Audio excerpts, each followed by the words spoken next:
everyone. So good to be here. So how have you enjoyed Colorado so far? I love Colorado. I absolutely... You used to live here, right? I used to live here January of 2007 through April of 2008.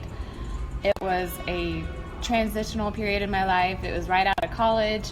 I was ready to go and be this super amazing work woman. And I came out. You're a Capricorn. Hello. We're Capricorns. Yeah. 2 Capricorn women here. Yes. And I'm extroverted as they can be. So I did not have any plans other than that. I kind of knew somebody might hire me because I had a friend here. And they did. And it didn't work out because I did not know how to make a pot of coffee.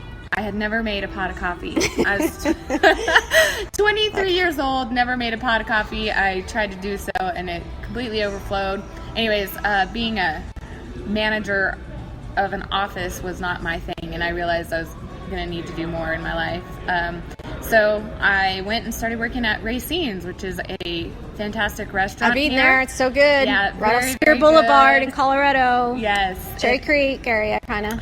Yeah, it's really, and so it was a fun year and a half of my life.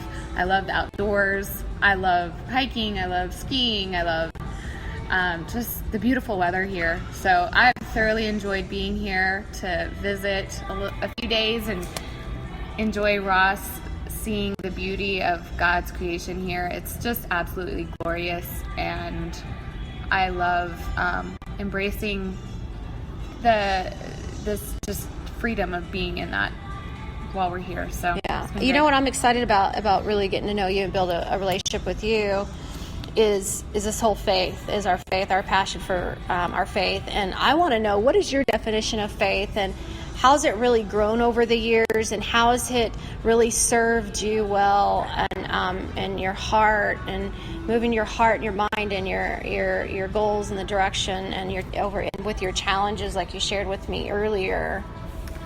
Yeah, my definition of faith is pretty much believing in something that you can't see as though it is. Yeah. Believing in things that aren't as though they are. And I have pretty much stapled that, believe in things that aren't as though they are, since I was in high school. Just because I realized that no matter what it is, we cannot ever look at the outside circumstances if you're believing for whatever it is you've decided you want to have faith in. And one of those examples was me believing that my volleyball team was going to be state champions, and we had 0 chance of being the state champions based on our ages, our the time that we had been together. Everybody was counting us out, and I rallied my team together and I said, we are going to believe that we are champions in this volleyball, but even though that everyone's going to say that we're not, we're going to believe that we are before it ever even happens. So my whole team, of course, started believing it too, and we had faith together as a team that we were going to be the state champions, and we were. So wow. It was certainly a faith journey of that whole season. It was not because, and staying committed, because yeah. that part of your faith too, don't you agree, is like you just trust the process even when you're going through the challenges. Like faith too is, like this when you're going through the challenges, you have faith that the challenges is the most important part. Well, I have not faith. Just always the winning and the getting everything you desire, but it's just like the challenge and the discomfort you go through to get there. It's essentially the vision of whatever I've already decided I want. Yeah. And no matter the challenge that I'm faced with, I'm still going to receive what I believe I have had faith for. Yeah. Because that's where I've set my eyes, that's where I've set my heart, that's where I've set my decision, and that's how faith is going to get me there, is not allowing the distractions, not allowing the outside circumstances, not allowing the challenges to be a determination of what I may or may not get, but sticking to the fact that I've decided this is what I'm going to have, and I'm going to get there. So faith has been your GPS. Oh, absolutely, 100%. It's my alpha and omega. It's the first and the last. It's my final authority, and so it's been my GPS. And the cool thing about, like, before we got on this podcast, podcast, started doing this podcast, like, was just sitting and talking to you. I felt it. Like, there, like, just felt both of your faith. I felt your faith. I felt Ross's faith. Like, there was, like, 5 or 6 times where I got goosebumps just listening to you guys, because you have that faith and that spirit of faith and that mindset that it's just such a beautiful thing. And I personally love having friends like that, which is also my other family, because it really just, I wish people realized how important that faith piece is, and how it connects us as humans, and the lack of faith, how it keeps people so disconnected, that if they build their faith, that it really makes a big difference in relationships. So, with that being said, let's talk about when you guys two met. So your faith, and when you met Ross, was it 2 years ago? Yeah, it was November of 2013 that we met. Yeah, and you were so ready for Yeah. a soulmate and a partner, and she was like, no way. And so I just love your story earlier. You don't have to give full details of it if you don't want, but like, I just thought it was cool how, I know his faith it was part of staying committed to you, or with what you were going through. Yes.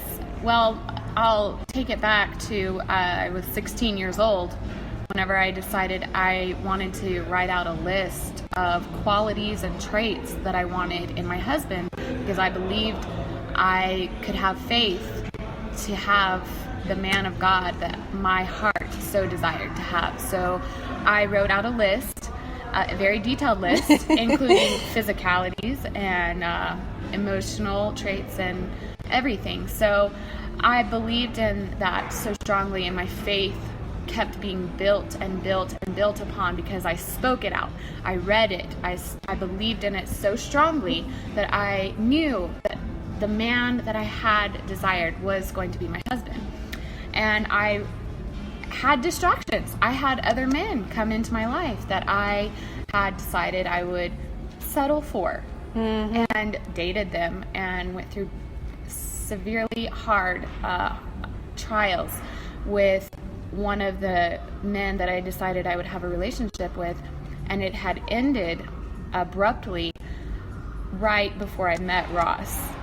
And it was a time of great suffering, and of course what felt so hard, and like I had been let down in what I believed so strongly for in this man that I wanted to be my husband so badly.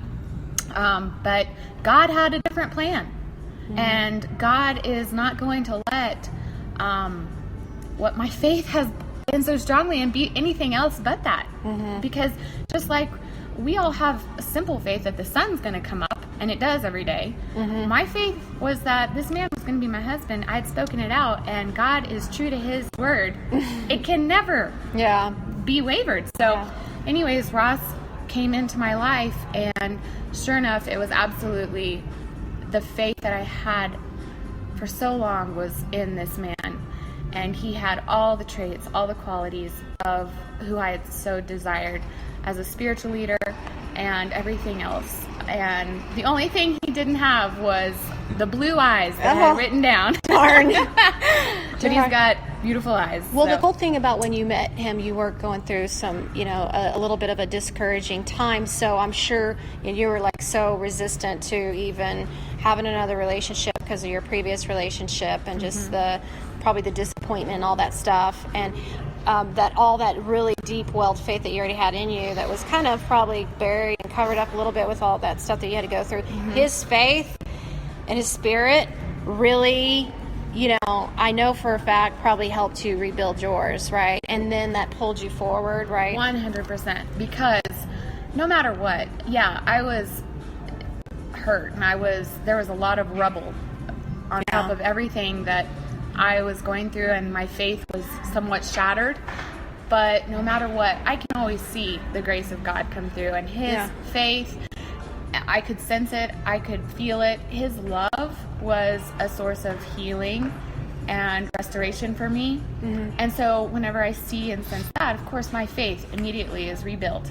And He kind of accelerated your healing process through that too. He came in your life not only as now your soulmate and your husband, but like he accelerated the healing process of, you know, because I believe in angels, and I think he's a blessing and an angel for you. And he accelerated you through that process of, and I'm sure you have a lesson you already learned from all that, because I believe we learn lessons from, like you went through all that to learn a lesson and to build your faith.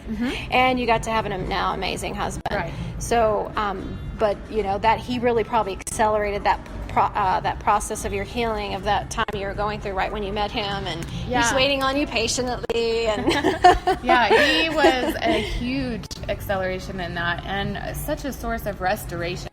You know, no matter what you go through, God's intent for us is to have everything restored to an even greater place.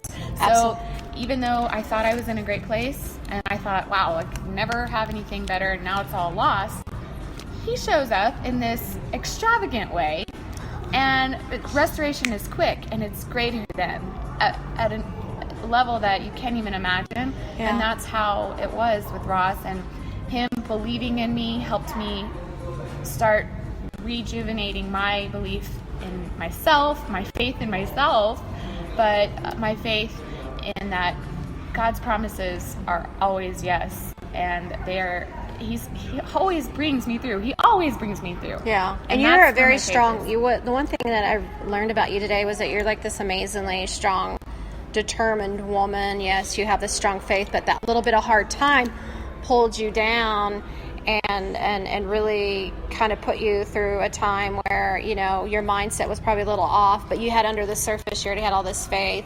And you know, with Ross and his faith, it just probably, after you coming out of it and learning the lesson, like how many notches did your faith go up, and how many notches, I mean, how deep and wide did it really grow? Every single time it grows exponentially. Of course, I think once you've reached an answer, you think, okay, now it can be smooth sailing. But we're here to grow. Yeah, so totally. We're here to grow constantly. Otherwise, you're not progressing, and nobody likes that. So I want to, you know, I reach for the stars in my faith. I have faith for all sorts of things, from healing for people to financial breakthrough for people, for supernatural debt cancellations. I was just going to ask you, I want to ask you how faith has you know, helped you in business, but how did it help you get healthier? Because you know, you had an eating disorder, that coping mechanism some people use to kind of deal with pain and control pain. And so how did your faith help you heal from that? Well, it helped me 100% heal out of that. It was my sure grounding. That was the only thing that I really could rely on. Sure grounding, is that what you said? My sure grounding. I love that. I love that. You know, there's ways that I attempted to do so as far as getting well. I suffered with bulimia for close to 16 years. Oh, wow. And it really tried to destroy my life. But I knew without a shadow of doubt, no matter what the outside circumstances looking as sick as I was, that I knew that God had a different plan in store for me, which was complete healing. And I so believed in that. I was like a dog with a bone. I was not going to let it go. I was not going to waver from the fact that I was going to be healed and delivered and set free 100% from that disease and be free for the rest of my life.